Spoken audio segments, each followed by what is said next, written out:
ہمارے بزرگوں کا تجربہ ہے کہ اگر کسی شخص کا حافظہ کمزور ہو، پڑھتا ہے مگر یاد نہیں رہتا، تو یہ دعا پڑھا کرے، یہ دعا کیا کرے، رب زدنی علما، اس سے حافظہ بھی قوی ہوگا۔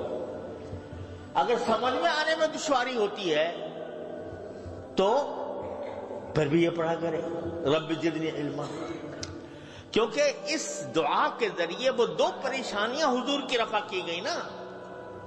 ایک پریشانی یہ تھی کہ یاد کیسے کروں اس کو، ایک پریشانی یہ تھی کہ اس کو سمجھوں کس طرح۔ دونوں پریشانیوں کا علاج آپ نے فرمایا رب زدنی علما، یہ کہو رب زدنی علما۔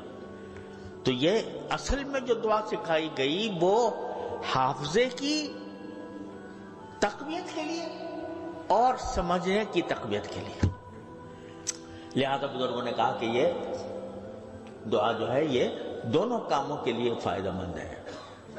اس سے حافظہ بھی بڑھتا ہے، اس سے فہم بھی بڑھتی ہے، سمجھ بھی بڑھتی ہے۔ اور یہ میں بار بار آپ سے عرض کرتا رہا ہوں کہ جب اللہ تعالیٰ فرماتے ہیں قل، یہ کہو، تو یہ ناممکن بات ہے کہ وہ ہم سے کہیں کہ یہ مانگو مجھ سے، بلکہ نہیں دیتا۔ یہ کیسے ممکن ہے کہ وہ ہم سے فرمائیں کہ یہ کہو، یہ مانگو، اور جب مانگے تو نہ دے؟ یہ تو اللہ تعالیٰ سے ممکن نہیں ہے۔ لہذا جتنا کہو گے اتنا ہی انشاءاللہ اس کا نتیجہ نکلے گا، حافظہ بھی بڑھے گا اور سمجھ بھی بڑھے گی۔